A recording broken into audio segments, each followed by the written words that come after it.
Hey everyone, I'm Alyssa, an Indianapolis Colts cheerleader for the 2024 season, and this is Believe in Colts. Welcome back to another edition of Believe in Colts. I'm Lawrence Owen, your host. And boy, oh boy, the Indianapolis Colts, 4-1. Little under a third of the way through the 2025 NFL season, and the Colts are the number one seed in the AFC. What? That's just crazy talk. But they are. And because they are the number one seed through 5 games, and it looks like, if things continue on track, they could have quite a good record walking to their bye week on week 11. People are saying, hey, you know what? The Colts might make some moves. They just restructured Kenny Moore's contract, freeing up a little over $3 million in cap space. Maybe they're looking to make a move. Well, they might be. But let's get things clear. They're still bottom 10 in the NFL in cap space even after the restructuring. They only have $5 to $6 million in cap space right now. They were around 2 when they restructured Kenny Moore. Okay. Now, does that mean that nothing can happen? No, that does not mean that. All right. They absolutely could. And there's a lot of people out there saying, ooh, go get a cornerback. Ooh, go get a wide receiver. Ooh, go get, a pass rusher. Look, first off, wide receiver, that's not happening. I'm just going to tell you that right now. Wide receiver is not happening. The Colts are incredibly ecstatic with the receiving core that they have right now. All right. Cornerback is a possibility if there's one on the market that is someone that could upgrade outside corner 2. Because right now, cornerback 2 is not looking good. Even if Jalen Jones does come back from injury at some point, there's no telling if he's going to be a solid number 2 or not, right? In this Lou Anarumo system. And he's certainly not going to be anywhere near, I'm sorry, Jalen, if you're watching this, but you're not Charvarius Ward, okay? Now, granted, Mooney is a number 1 corner, so, I don't see you end up matching that. The one thing that they could go after is a pass rusher. It's a situation that kind of worries me a little bit because Chris Ballard has spent so much assets on that defensive line, especially at pass rusher. A lot of second and first round picks there, right? Now, granted, we got 2 first round picks starting on that defensive line between Kwity Paye and Leatu Latu. But we got some second round picks there as well. All right, including Tyquan Lewis, who right now is playing very, very good football. There are some rumors going around about getting Trey Hendrickson or Max Crosby because neither one of them are happy where they're at, and they want to win football games because they're not young pups no more. Now, I'm not going to sit here and say that getting either one of those guys is something that I would be upset about. However, and this is a big however, that would create a massive salary cap issue, not just for this year, but for years on. Because if Daniel Jones and the offense continues playing the way they're playing, you're going to have to pay Daniel Jones. Straight up. You're just going to have to pay Daniel Jones. And that's going to be $40+ million a year at the rate he's playing right now. And let's not forget Alec Pierce. He may actually, and I hate saying this because I wish they would have extended his butt this last offseason before anything happened. I've stated it multiple times.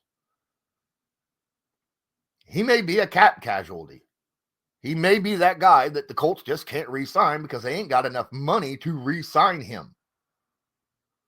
And if they go get somebody like Trey Hendrickson, they trade for him, or Max Crosby, they're obviously going to have to do some restructuring on their contracts in order to keep them under, because the Colts don't got a lot of cap space next year either. All right. So in that situation, they do, but they don't. You look at it. Sorry about that. You look at it and they got around $70-some million, which, looks like and sounds like a lot, but not when you don't have a franchise quarterback, signed under. You get that signed under, next thing you know, that money's basically gone. A lot of it. So I'm not expecting it. I'm not expecting them to go for the win now thing, but if they do, I won't be upset. And I would take either of those guys. I mean, that's unquestionable. I just don't expect it. Now we got to move on because we got a game that we have to talk about. All right. And that is the Arizona Cardinals coming into Lucas Oil Stadium on Sunday to face our Indianapolis Colts. And this is a game by every metric that you look at. The Colts should win, and not just win big, right? I mean, 90% of analysts are picking the Indianapolis Colts to win. First off, that's scary. That don't happen, all right? Secondly, you look at the offense, and the Colts offense has just been obliterating people. And people think that the Arizona Cardinals are a bad team. They're not a bad team. They're just in disarray. There's a difference. You can be an okay team, right, and be in disarray. And that's what's going on right now. Now, obviously, Kyler Murray, a lot of question marks around him with his foot injury on whether or not he'll be able to start. He's questionable listed right now. I expect him to start. He had a limited practice on Friday. I expect him to start. I would be more worried if Jacoby Brissett has to start because, he knows some of the players on this team. Now, he don't know our secondary. He ain't been on our team with the secondary that we have. We have all new secondary and new defensive coordinator. So that could be different, right? But Jacoby is, in my opinion, I like Jacoby Brissett more than I like Kyler Murray. He's a safe quarterback. He's somebody who's not going to take chances. I've never liked Kyler Murray.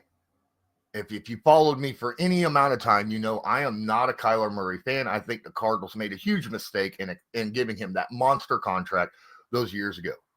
Okay? He's just, I don't know, his height, he has to get out of the pocket a lot of times to be able to see the field. Now, granted, he's a great scrambler. He can run with that football. All right, he can extend plays. But they have to legitimately design plays to get him to roll out of the pocket so he can see the field because he's like 4'1" or something. And if he's got a foot injury, that's going to limit his mobility and his ability to do what he does well. So if Kyler Murray plays, I feel like the Colts defense will probably end up really having a big game today. If Jacoby Brissett plays, this could be a slow game. It would slow the game down. They would be able to extend drives, in my opinion. This is not a team, the Arizona Cardinals, that is bad, as I said, okay? If you want to go look at their metrics right now, first off, their run defense is really good. 3.9 yards a carry is all they allow, okay? That's pretty darn solid. They are 6th in the NFL in points allowed. 6th. Like the least amount of points. Now the Colts are 5th in least amount of points allowed. So that's a huge help. And there's a pretty big difference there. 89 points to 96 points. But it's not like this team has legitimately, is that bad. They have not lost a game by more than a field goal this year. Yes, they're 2-3. They beat the Saints by a touchdown. They beat the Cardinals by 5, or not Cardinals, but Panthers by 5 points. They lost to the Niners by 1 point. They lost to the Seahawks by 1 field goal. They should have beat the Titans last week if it wasn't for a fourth quarter meltdown. Okay? And they lost by 1 point. This is not an awful team. They're just in disarray. The Colts cannot overlook the Arizona Cardinals in this game, period. And they've got names. They've got names on this team, all right? Defensively, look, everybody knows who Calais Campbell is. Now, first off, they run a 3-4 defense. Not a lot of teams in the NFL run a 3-4 defense anymore. So this is going to pose a little bit of a different look for the Indianapolis Colts offense. But, look, they got Calais Campbell at one end, and Dalvin Tomlinson at nose tackle. They'll have Dante Stills at right end because their first-round pick from last year, Darius Robinson, is hurt, won't be playing. Okay? Linebacking core is okay, not great. But they do have guys that I feel like could bracket your slot and tight ends like Tyler Warren.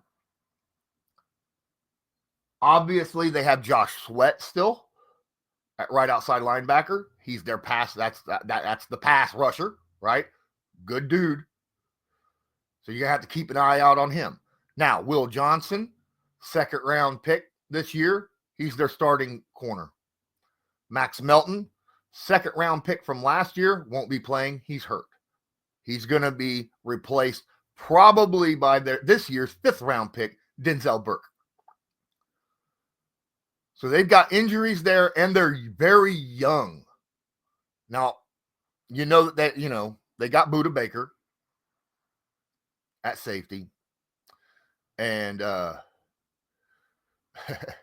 Dadrian at free safety. So they've got some safeties, but their corners right now, they're dealing with problems.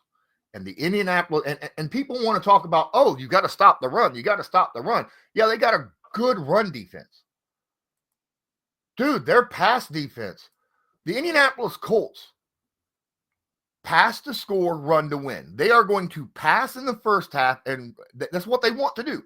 Pass a lot in the first half, especially on first downs, and then run the football to win the game in the second half. And the Colts the Cardinals in the passing game is a bottom 5 team right now. They have given up 1,271 yards through the air through 5 games. Yes, you heard me right. Now, they've only given up 5 touchdowns, but they've given up a lot of yards.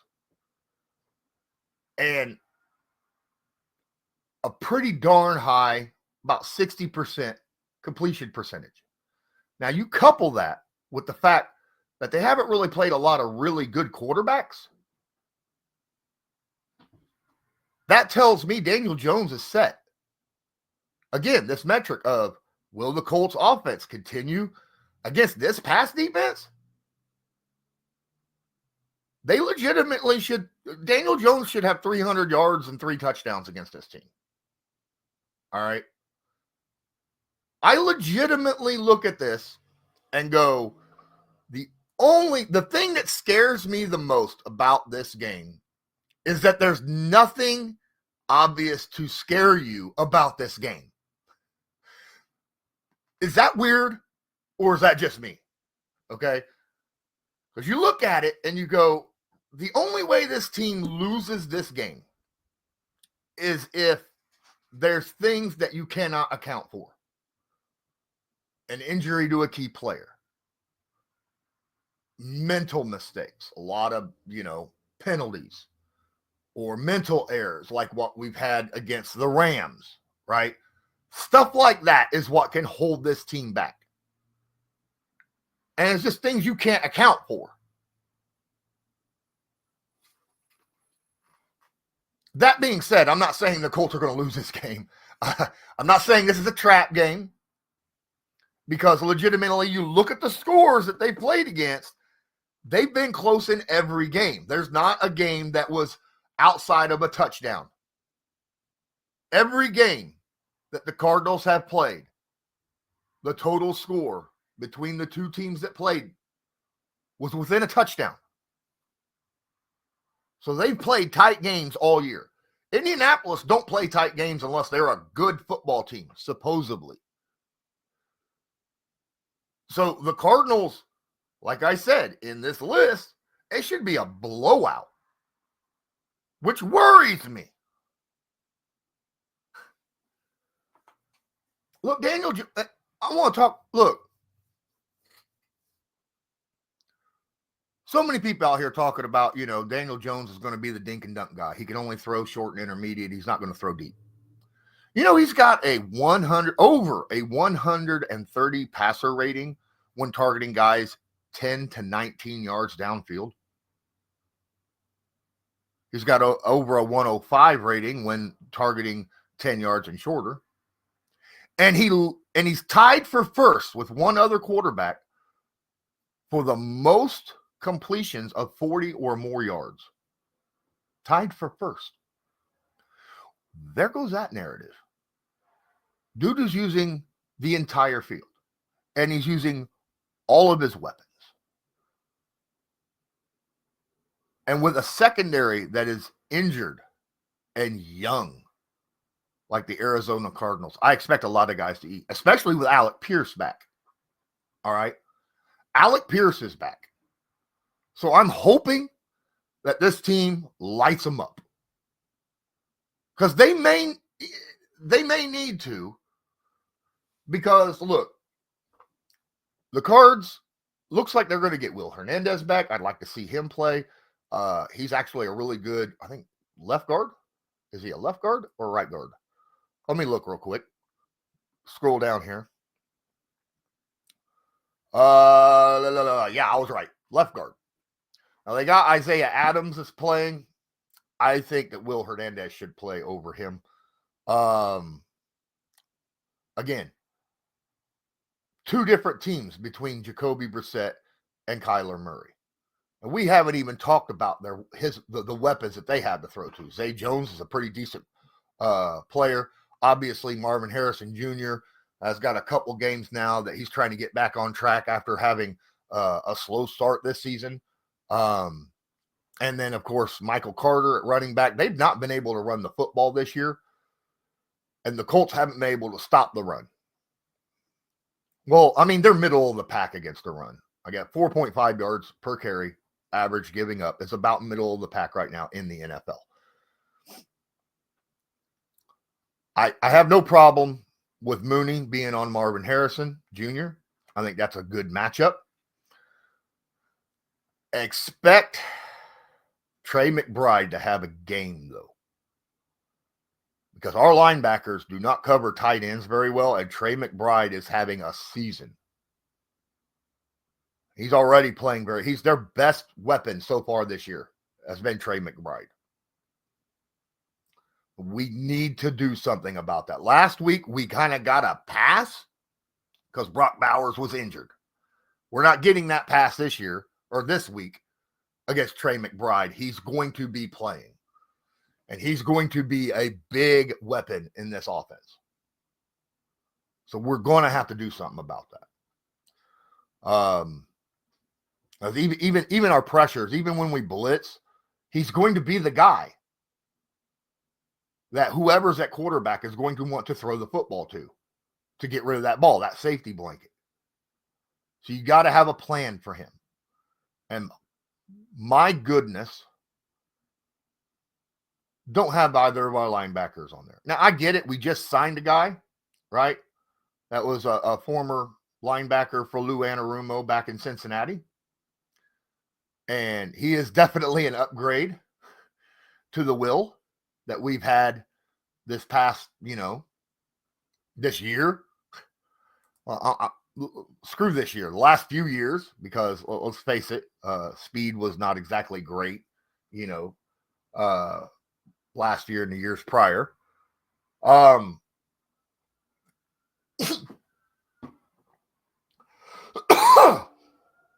Sorry about that.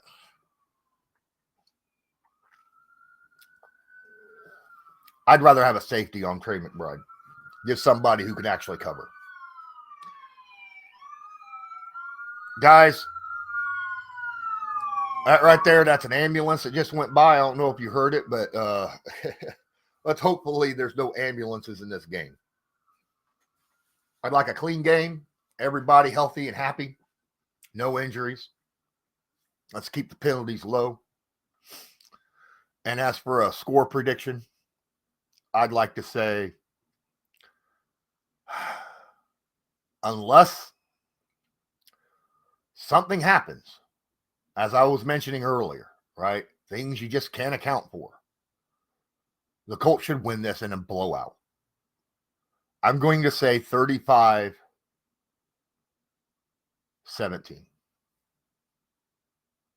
Which is weird because I think I said 34-17 against the Raiders last week. They've got injuries. The secondary, in my opinion, is worse than the Raiders secondary. I think the Colts will eat, especially with new guys coming back. If you're watching this on YouTube, please let me know in the comments what your thoughts about this game is. And I appreciate you dropping comments. Please like, hit subscribe if you're not subscribed, tag notification bell so that you are notified next time I go live or upload a video. Don't forget, members will get early access. Could be a couple hours, could be up to a day. This one right here, it'll only be a couple hours because I'm dropping this late. My apologies on that. If you're listening to this to an audio podcast, please rate and review. My podcast helps out a ton. Don't forget to share to your favorite social media, friends and family, because word of mouth is the best. It's absolutely the best. I appreciate each and every one of you. Until next time, I'm Lawrence Owen. This is Believe in Colts. And as usual, go Colts. Do you believe? Do you believe?